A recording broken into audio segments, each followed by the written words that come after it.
This is your Tuesday Daily Delivery. I am Michael Rand, so glad to be back at it with you for another day. Hope everybody's got their winter gear on. It's going to be one of those days, although it looks like the storm. I don't want to taunt the storm as of Tuesday morning, but seems like it maybe was a little bit overrated. If it was the opponent in a gym right now, I think the fans would be chanting overrated at this storm. Doesn't seem like it's going to be the storm of the century. The projected totals seem like they're going to fall a little bit short, but nonetheless going to make things a little bit dicey to get around, going to make you get out and shovel or snowblow. So good luck with all of that. Got a good show here. Despite all of the weather doesn't really impact me doing this show because we got plenty to talk about. Chip Scoggins will join me here in a little bit, Star Tribune columnist. Got into things with him on a few different subjects, including Vikings. I hadn't talked to him about the Kevin O'Connell hire and some of the Kirk Cousins stuff, and also got his thoughts on the dust-up between Wisconsin and Michigan men's basketball teams the other day, which resulted in a lengthy suspension for Michigan coach Juwan Howard and some discipline for some of the others in that mix. And I got to get to some free agent quarterback stuff as well, and Chip and I got into some Title IX story that he's working on that sounds very interesting. But first, what did I miss? It's been about 5 minutes since the world paid all the attention to Aaron Rodgers, so he needed to order another helping of attention, I guess, on Monday night, posting an Instagram story that that led a little bit like an inspirational poster that you would hang in your bedroom. I'll read most of it. I'm just going to read some of it. Aaron Rodgers posting on an Instagram story. Here's some Monday night gratitude hashtag for some of the incredibly special people in my life with some pictures from the last beautiful year. Then he ats Shailene Woodley, who they just broke up with not too long ago. Thanks for letting me chase after you the first couple months after we met and finally letting me catch up to you and to be a part of your life. Thanks for always having my back, for the incredible kindness you showed me and everyone you meet, and for showing me that what unconditional love looks like. I love you and I'm grateful for you. To the men I got to share the QB room with every day, Matt, Nathaniel, Luke, Jordan Love, and Kirk Benkert. You guys made every day so much fun, and I'm so thankful for the daily laughs and stress relief you brought me every week of the year. I love you guys. To the Friday night crew, which includes teammates Randall Cobb, David Bakhtiari. I loved every moment we got to spend together this year. Your love and support was overwhelming, and I cherish the friendships I have with each of you. To my teammates, past and current, you are the icing on the beautiful cake we call our job, football. The friendships that we have will transcend our collective time in this game, and I am so thankful for the role that each of you have played in making my life that much better. I love you guys and cherish the memories we've made. Lot to unpack there. I think the biggest thing we've learned over the last year or two is that we shouldn't pay too much attention to what Aaron Rodgers says in February or March. What matters most is what happens in August, September, and beyond. But again, he has said he's going to make a decision about what he wants to do going forward while he's still under contract with the Packers technically. They're kind of at this point where he can request a trade, and they would have to more or less honor it because of the way his contract is structured. I guess if you want to read into that Instagram post, is it just Aaron Rodgers wanting attention and keeping alive this beautiful mystery for a little while longer? Is it Aaron Rodgers taking stock of his life and saying, I'm thankful for all this, why would I want to change? Or is it kind of a goodbye, so to speak, since part of it was a breakup with Shailene Woodley, and is this a breakup then with the Packers saying, thanks for the memories, I will always cherish them? I don't know. Of course, nobody knows except Aaron Rodgers, and even if he thinks he knows right now, that could change tomorrow. It could change in the next 5 minutes when he decides a different way he would like to get attention, but I found it interesting. I got to admit, I'm still, I keep coming back to this subject just because it has such an impact on what happens in the NFC North. I absolutely think that if he decides he wants to be done in Green Bay, that absolutely has to factor into how the Vikings think about 2022. It doesn't factor into their long-term planning, I don't think, but that division, like we've talked about, becomes wide open if Aaron Rodgers leaves and the Packers enter some sort of kind of mini rebuild and try to figure out if they can win with Jordan Love. It just does. And, he's not going to play forever, but if he's here in 2022, that makes me think a lot harder about, okay, is this a year to hit reboot for the Vikings and try to get better for 2023? So while I don't think they are held hostage by this situation, I do think this influences their path forward in the immediate future. So that's why it is so important to me to monitor over the next couple weeks. Not going to watch Aaron Rodgers' Instagram for smoke signals, things like that, but this, to me, is just another sign of a decision is coming soon, and what does this all mean? Speaking of quarterbacks, our old pal Judd Zulgad, now with Score North, used to be with the Star Tribune, reported on Monday that the Carolina Panthers have called the Vikings about Kirk Cousins. Now, calling someone about a quarterback is a lot different than active trade talks, things like that, but get ready for that rumor market to become hot as well. And like a million other outlets picked up on that. It was kind of spreading everywhere, though it was just the one report. Not that Judd is incredible. I think Judd is credible. But we'll see how far that goes. It is interesting, though. Carolina might be a decent match, kind of depending on what happens with the rest of the league. The free agent quarterback market is not great. You're talking about guys like Mitchell Trubisky maybe on a rehabilitating his career. Teddy Bridgewater is kind of a stopgap. You're talking about Ryan Fitzpatrick if he decides he can play another year. A guy like Tyrod Taylor. Like ESPN had a good look at the free agent class, and it is not great. So you have to imagine any trade with Carolina would involve bringing Sam Darnold back as part of that package. And the problem with Darnold is he's due $18 million on his fifth-year option next year. That's kind of the market rate for that fifth-year option for a first-round pick at quarterback in that fifth year, and that's already been picked up. That's an $18 million price tag. That's all base salary. So if you do the cap math, if you're trading out Kirk Cousins and presumably getting back more than Sam Darnold, you're getting back some draft capital as well, the cap savings is about $17 million because Kirk Cousins has that $45 million cap hit, $10 million stays with the Vikings, and then another $18 will be coming back with Sam Darnold, and the rest of that $35 million cap charge going to Carolina. So it's an interesting fit. I mean, this would be Sam Darnold's third team already in 5 years, though. I mean, if it hasn't worked with the Jets, if it hasn't really worked with Carolina, is it really going to work with a different team, or have we seen enough to think that's not just a bad fit thing? That's a quarterback who just was, maybe a little bit overrated. I don't know. It's kind of the same parameters of a possible trade with Cleveland too. If Baker Mayfield came back, that would be kind of the same kind of thing. That size of a contract, things like that. So I don't know. The overriding message here, I think, is that it's not a great QB class, and if some dominoes start to fall, whether or not Aaron Rodgers gets traded or not, I think influences what the Vikings might do there. I don't know if it's worth a flyer on Sam Darnold or if it's just a way to kind of get out from underneath Kirk Cousins' contract and start over, in 2023 and get a look at Darnold at least. It doesn't do a ton for me, but, I guess it's another destination to monitor as we think about this going forward. Take a playcation to Mystic Lake for 24/7 gaming, fun restaurants and bars, and luxurious hotel rooms. And join Club M to bask in the rewards. Follow the lights to Mystic Lake, where every day is play day. Happy to be joined today on Daily Delivery by Chip Scoggins, of course, columnist, enterprise writer for the Star Tribune. Has some good stuff coming up later this week on Sunday that we'll get to in a little bit. But Chip, I wanted to pick your brain first and foremost about Kevin O'Connell and the hire and his introductory news conference on Thursday, because you have not been on for 2-3 weeks, and a whole lot has happened with the Vikings since then.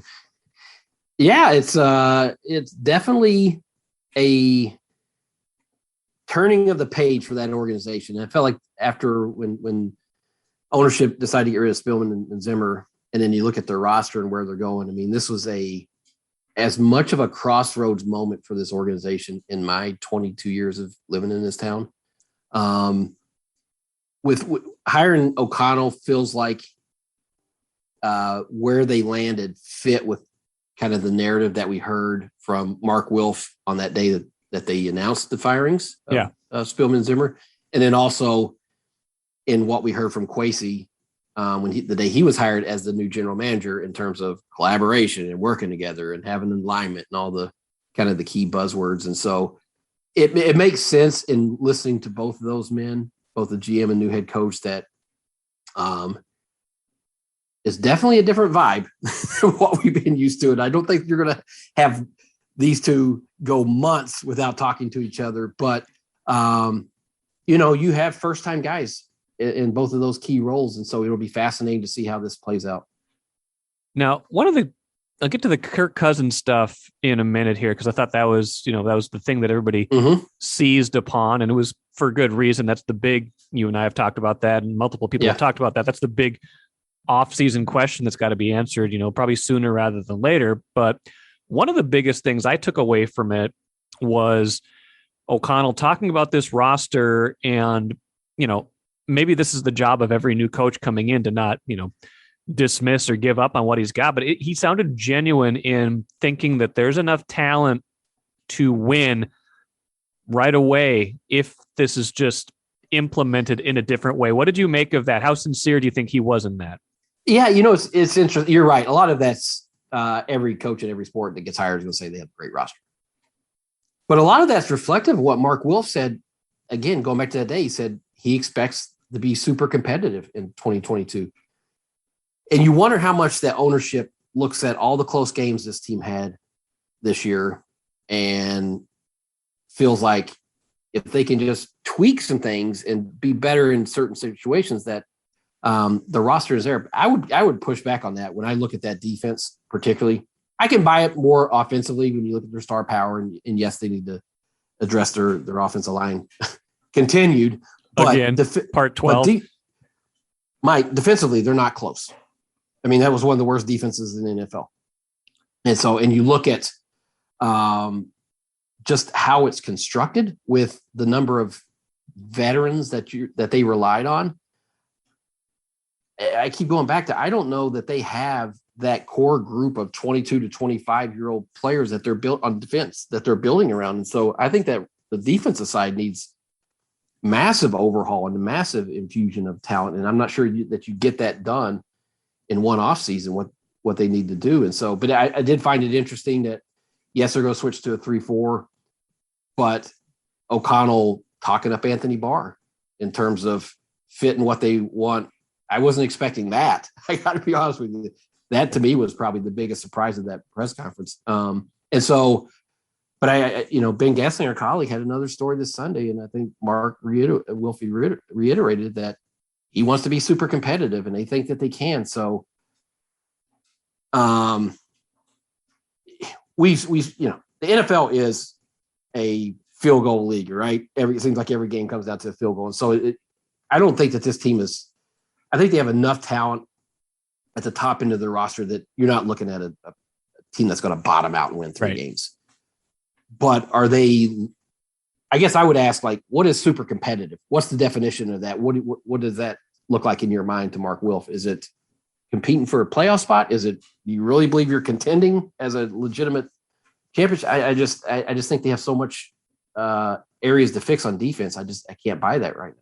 Yeah, that's the way I look at it too. And I feel like maybe we're in the midst of a identity change with this team, not just with the new leadership, but this has been, when Mike Zimmer was here for 8 years, this was a team whose identity was rooted on defense, just because that's who Mike Zimmer was. He came from the defensive side of the ball. He was always going to trust his defense to win more than he was going to trust his offense. And if you look at their recent drafts, if you look at their skill position players right now, most of the investment in the last 5 years has been on the offensive side to try to catch up to the defense. And now with a young offensive-minded head coach, it does feel like if they are going to be super competitive, it's, as they say, it's going to be with a top 5 or top 10 offense and hoping for middle of the pack out of the defense rather than the other way around.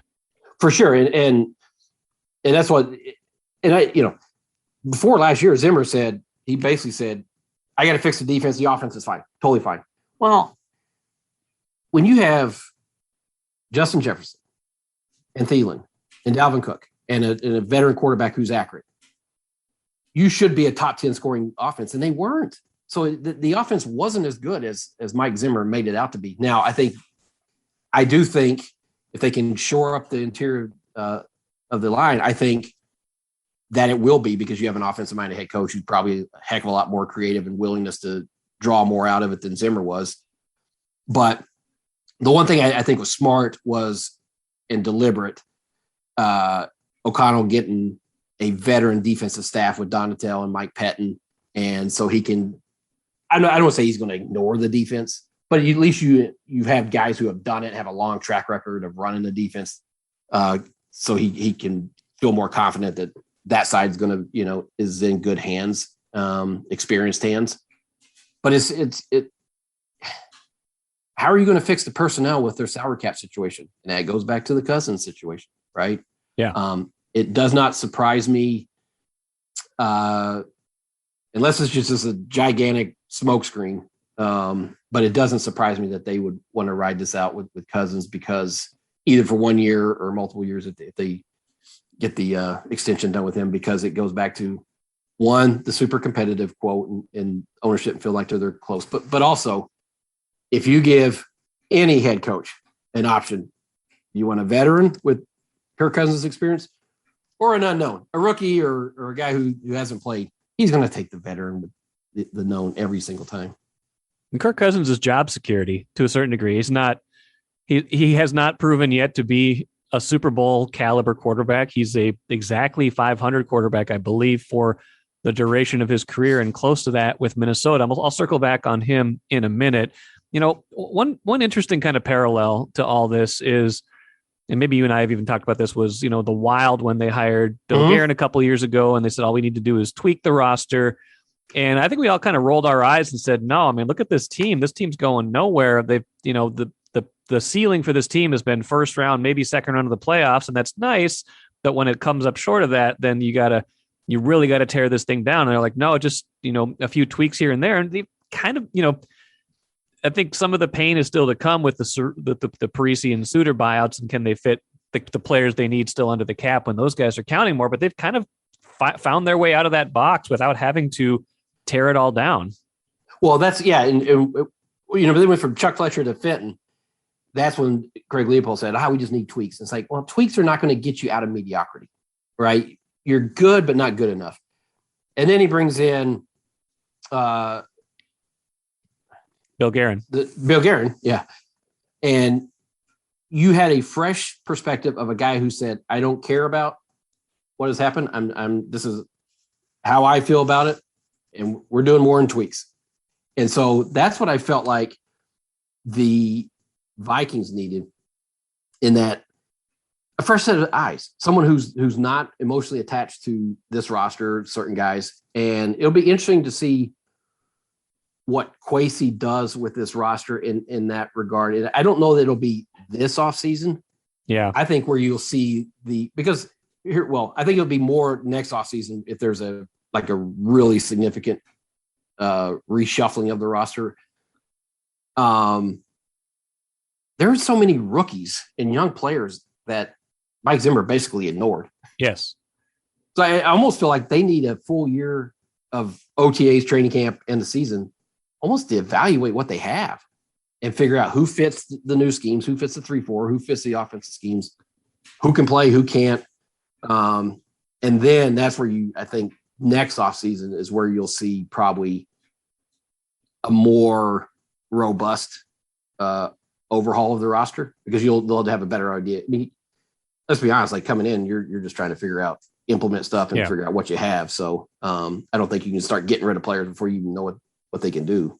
No, but to that point, there's a salary cap in football. They can't keep everybody to keep evaluating them, but Kirk Cousins at a $45 million number right now. Now, Ben Gessling on the Access Vikings the other day, when we were talking, had an interesting point. They could essentially lower Cousins' cap number, but still keep their commitment to him to just this year by kind of tacking on some void years onto his contract right now, where the money stays the same, but they're kind of spreading out the pain. I don't know if he'd be into that or not, but maybe as long as he's getting his money, that doesn't matter as much, and they can, come back to the table if something changes and they win a Super Bowl or something like that. But sure.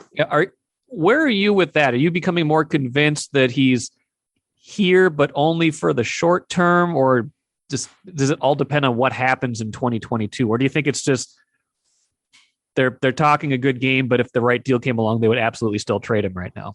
Well, I think if the right deal, if it like someone blows you away, I just don't know that you're going to get that. I mean, are you going to get, a Matthew Stafford type haul back for him? I just don't think you're going to get that. It could be wrong, but I don't see it. But I still think it's more short term, whether it's 1 year, because to me, this feels like an opportunity to really hit reset at all levels, GM, coach, quarterback. And I don't know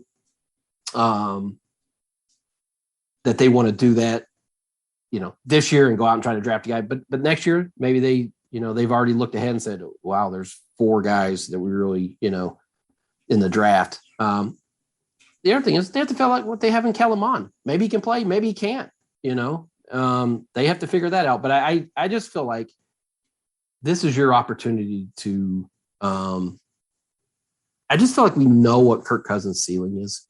Maybe they'll be able to draw a little bit more out of him, but as his strengths, and I think we know his deficiencies, and I don't know that that's going to change substantially with the new coaching. I just don't. I feel like you sort of know what he is at this point in his career. I agree with that. Well, we'll see. It's going to be talked about more and more. I mean, but we're going to get to March is not far away. March is like a week away, and then the league year starts less than a month from now. These are decisions that are going to come up on them fast, especially that Danielle Hunter roster bonus that's due in mid-March. I mean, there's a lot on their plate. I mean, as probably should be when you make a change, there's always going to be big decisions, probably because something hasn't gone right. And that's why I feel like, that had to be a big part of these questions, had to be a big part of the interview process, both with Kwesi and the head coach. Is like, okay, what are you going to mean? It's not like you can just kind of, all right, we got 4 months to figure that. No, you have to come in with a plan and like, this is what we have to do. Right. And this is what we're going to do. And that's why I think there's so many roster decisions that I just don't, I think you figure out the Cousins thing, whether it's ride out this year or do as Ben suggested with the void years, or maybe give him a 2 or 3 year extension. And then you can kind of, I don't say check that off quickly. Yeah. But they've clearly had to be thinking about this and realizing that this is step number 1. Danielle Hunter, I think, is item number 2, right? And then you can figure out the rest of the roster after that. Yeah, I think so too. Let's move to a couple other subjects quick before we get out of here. Royce and I talked about this on Monday. His takeaway from the Michigan-Wisconsin dust-up was they should end the handshake line. I wonder if your take is a little bit different from what you saw. Yeah, I don't have a problem with the handshake line. I have a problem with adults not being adults. Yeah. I mean, that could have been dangerous. If there weren't enough adults on the periphery and players trying to calm the situation. I mean, imagine, Mike, if a player got hurt, a coach got hurt, a fan, if that would have spilled into the fans. I mean, you'd had a, it could have been worse and dangerous. And so, and you just can't have a coach swinging at.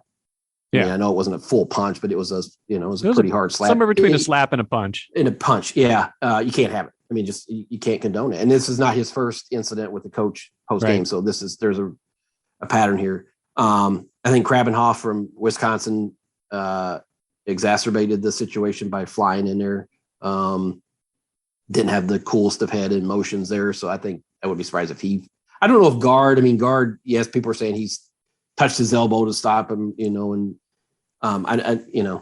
maybe they feel like they have to punish him too. But I think coaches from both sides will, but Juwan Howard, you just can't swing it. I mean, it's like you're the adult in the room. You're setting the example for your players, and this is, and the fact that he didn't apologize afterwards, and it was bad. I think Guard exacerbated it with first. I don't the notion that he was calling timeout to reset the 10-second clock in the final 10 seconds of a blowout is a little weak to me. And then stopping Jawan. I don't know where Jawan was going. It's kind of hard to know at that point, but yeah, I don't have listen, if you're going to and then, they were playing full court man to man, and Jawan said, well, that's not a press. That's just, well, it is a press. Just if if you're going to do that, if you're going to play full court, then I don't have a problem with the timeout. Okay. But even with all of that going on, you got to have calmer emotions than you guys fighting in the handshake line and taking swings at each other. I mean, yes, just, agree to disagree with how that was done, but you can't let it get the best of you to the point where you're creating that kind of scene. And again, I mean, that could have been, I think we saw some, there might be players. I think there were some punches thrown, a couple of Michigan guys and one Wisconsin guy threw punches. But it started with the coaches. Yes. That's the problem here. This is not players and coaches pulling apart. This is coaches that incited their players to get in this. And that's a major problem. And so that's where I think Kevin Warren in the league has to come down hard on these guys. Last thing for you, big story coming out Sunday as kind of part of the Star Tribune's kind of a long, months long process of celebrating 50 years of Title IX. And there'll be a lot of coverage of that in Wednesday's paper, I believe. But Sunday, tell me a little bit more about the story you have cooking for Sunday's paper. Yeah, so I've had a chance to do, some projects in the last couple of years that take longer time reporting. And when I saw whenever it was, spring, maybe summer, when the high school league announced that girls wrestling was going to they were going to sanction their first girls only state wrestling tournament this year. Previously, if girls, they qualified for state, they had to do the wrestling boys, and so this will be the first time there's enough girls. There's 250 girls, so in state wrestling. So I saw that and I was like, I'd like to follow a girl wrestler. I knew that was a thing, in Minnesota. New girls wrestle. I guess I didn't pay a lot of attention to it. And so I found just a wonderful, remarkable young woman from Minneapolis Edison named Nari Miller, and spent a couple months with Aaron Levinsky, our photojournalist, hanging out with Nari and different, wrestling matches, workouts, just an incredible, hard-working kid who never played sports. That's interesting. Was not an athlete, just wanted something to put on her college application process. An extracurricular. She picked wrestling because they had Edison had, I think, 6 girls wrestling at the time. And so she went out for it. Was not an athlete, was not in shape. And this next week, March 5th, the Saturday of the state wrestling tournament, she qualified. She will be there 4 years later. She's one of the best wrestlers. She wrestles at 152. And talk about, in the spirit of Title IX and 50 years after, here is a young woman who wrestles mostly boys because she's in the 152. She plays football and not a kicker. As I asked her, I said, "Oh, what position you play?" 3 technique, defensive tackle. And she throws a shot and disc in track. So, I mean, this is what Title IX looks like 50 years later, and just the power and possibility of that federal law that gives equal treatment and education in sports to young women. That here you have a girl who's never played sports. 4 years later, she's on the football team, the wrestling team, the track team. Just pretty remarkable. She's an amazing kid, and I hope people really spend 10, 15 minutes learning about her, but also seeing what hard work and commitment and dedication can lead to. I really look forward to that story. That sounds fantastic, Chip. Good work as usual, unearthing those stories that just kind of transcend the box scores and the hot takes on Kirk Cousins. Even though we love to talk about those, those other stories are way more important in the big picture of life. So I look forward to that on Sunday. Good catching up with you always, Chip. We'll do this again soon. Okay. All right, brother. Thank you, man. Good stuff from Chip. As always, like I told him, I'm looking forward to reading that story on Sunday in Sunday's Star Tribune and on StarTribune.com. Chip does a great job with those kind of deeply reported, spending a lot of time with the source stories. He's so diligent, such a thorough reporter that will be packed with a lot of good stuff. So please check that out on Sunday. Let's finish quickly with the cooler. interested in finally getting some more games to watch here. It feels like we kind of hit a little bit of a dead period, but now look at the sports calendar. Tonight, the Wild playing Ottawa. Wednesday, Intrigue, Gophers and Badgers at Williams Arena in men's basketball. And then Thursday, the Wolves back in action against Memphis. A very good test coming out of the break. Memphis 41-19 this season. The Wolves 31-28. And remember, if the Wolves can jump up into that number 6 seed, a tough climb, I think, but still possible. Memphis could potentially be the team they would play in the first round of the playoffs. So a potential outside chance that this is a 3 versus 6 playoff preview, so pay attention to that if you are watching Thursday's game. That will do it for today's show. Should have Ben Gessling on Wednesday's show, Vikings beat writer, to talk about new offensive coordinator hired, new special teams coordinator hired, the whole staff being filled out now on Kevin O'Connell's staff and what that all means. Thanks for joining me here today on Daily Delivery. I'm Michael Rand. See you again on Wednesday.